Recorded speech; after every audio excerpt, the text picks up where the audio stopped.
नई सरकार के बनते ही जिस तरीके से आतंकी गतिविधियां पुनः सक्रिय हुई हैं, ये सवाल तो खड़े करता है कि क्या संरक्षण दे रही है वहां की उमर अब्दुल्ला जी की सरकार। क्या उमर अब्दुल्ला जी की सरकार के संरक्षण में आतंकियों को शय मिलता है कि उनके आने के बाद पुनः एक दूसरे को सीटों पर कैसे कम किया जाए, दबाया जाए। लगातार इन लोगों का प्रयास यही रहता है। लोकसभा में भी हम लोगों ने देखा और परिणाम हम लोगों ने इनकी इस सोच का हरियाणा में अभी जिस तरीके से चुनाव हुए उसमें देखने को मिला, जहां पर परिवारवाद माझी जी का जहां तक जिक्र है, उन्होंने कुछ नीतियों का समर्थन उन्होंने किया था। वो अपने परिवार के सदस्य को टिकट दें, कहां इसमें किसी को कोई आपत्ति है। उन्होंने तो दिया ही, उनके परिवार के ही सभी लोगों को। माननीय न्यायालय ने जिस तरीके से आरक्षण के प्रावधानों में कुछ बदलाव को लेकर जिस तरीके से अपनी टिप्पणियां की थी, उसके बाद उन्होंने एक सोच का समर्थन किया था। उस सोच के आधार पर उन्होंने टिकट नहीं दिया। ये ऐतराज भाई, जो गठबंधन में सीटों के बंटवारे तक को सहजता से नहीं कर पाए, जब एक दूसरे के साथी को जब ये लोग सीट बंटवारे में ही सम्मान नहीं देते, तो ऐसे में कैसे अपने अपने समर्थकों को ये कन्विंस करेंगे एक दूसरे के पक्ष में मतदान करने के लिए। ये बात तय है, स्पष्ट है कि तथाकथित इंडिया अलायंस जो है, ये सिर्फ और सिर्फ महत्वाकांक्षाओं के लिए बना हुआ अलायंस है। ये विचारधारा का अलायंस नहीं है, ये महत्वाकांक्षाओं का अलायंस है।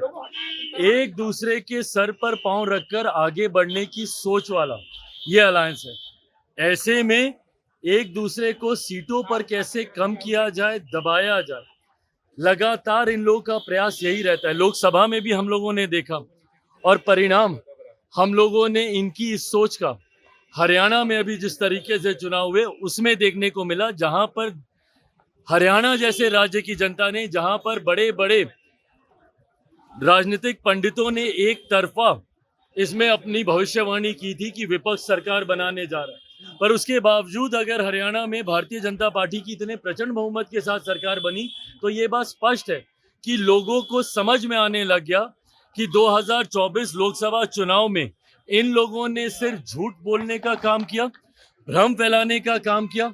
विपक्ष के लोगों के पास अपनी कोई नीति सिद्धांत नहीं है, सिर्फ झूठ बोलो और लोगों को डराकर अपना वोट लो। अब धीरे धीरे देश की जनता जो कुछ समय के लिए संभवतः लोकसभा के चुनाव में इनके साथ गई थी, और ये लोग अतो उत्साहित हो रहे थे कि भैया अब एनडीए का कुछ नहीं रहेगा, एक एक करके तमाम राज्यों के परिणाम आप देखिएगा, उसमें सिर्फ एनडीए की सरकार बनेगी।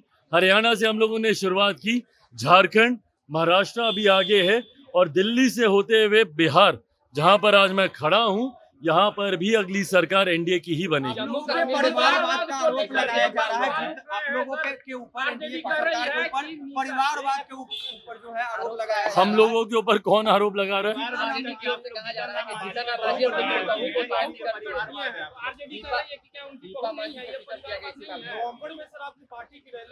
देखिए, परिवारवाद माझी जी का जहां तक जिक्र है, उन्होंने कुछ नीतियों का समर्थन उन्होंने किया था। वो अपने परिवार के सदस्य को टिकट दें, कहां इसमें किसी को कोई आपत्ति है।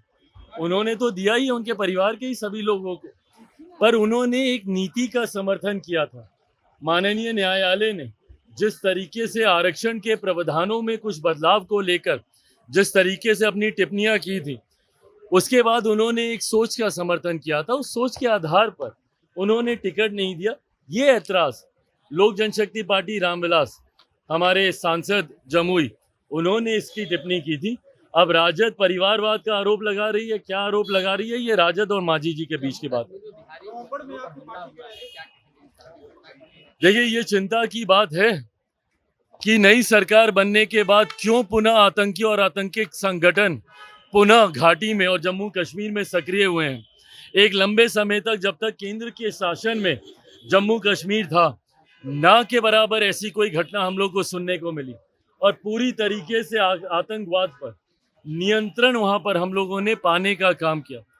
पर नई सरकार के बनते ही जिस तरीके से आतंकी गतिविधियां पुनः सक्रिय हुई हैं, ये सवाल तो खड़े करता है कि क्या संरक्षण दे रही है वहां की उमर अब्दुल्ला जी की सरकार। क्या उमर अब्दुल्ला जी की सरकार के संरक्षण में आतंकियों को शय मिलता है कि उनके आने के बाद पुनः इस तरीके की गतिविधियों को अंजाम दिया जा रहा है? ये चिंता की बात है। जहां पर हम लोग इतने लंबे समय तक शांति कायम करने में सफल रहे, क्यों वहां पर पुनः आतंकी सक्रिय हुए हैं, इस पे सवाल बनता है। नवंबर माह में आपकी रैली होने वाली, आज मंथन भी आप लोगों ने की है, क्या रूपरेखा होगी? 28 नवंबर को पटना के गांधी मैदान में लोक जनशक्ति पार्टी रामविलास की एक भव्य रैली का आयोजन हम लोग करने जा रहे हैं। एक लंबे समय के बाद मेरे नेता आदरणीय रामविलास पासवान जी जब थे, उसी वक्त हम लोगों ने आखिरी बार रैली का हम लोगों ने आयोजन किया था। इस बार पुनः हम लोग ये आयोजन करने जा रहे हैं। चुनावी वर्ष है, ऐसे में उस दिन गांधी मैदान से औपचारिक शंखनाद बिहार विधानसभा के चुनाव को लेकर लोक जनशक्ति पार्टी उस मैदान में करेगी। उसकी तैयारी को लेकर आज हम लोगों ने एक महत्वपूर्ण बैठक प्रदेश के पदाधिकारियों की, जिसमें सारे उपाध्यक्ष, राष्ट्रीय पदाधिकारी जो बिहार से आते हैं, सारे महासचिव, सचिव, सभी प्रकोष्ठ के प्रदेश अध्यक्ष, सीमित लोगों की आज ये बैठक हम लोगों ने बुलाने का काम किया। इसकी रणनीति को लेकर चर्चा हुई, अभी भी चर्चा जारी ही है। प्रदेश अध्यक्ष जी के नेतृत्व में अभी भी ये बैठक चल रही है।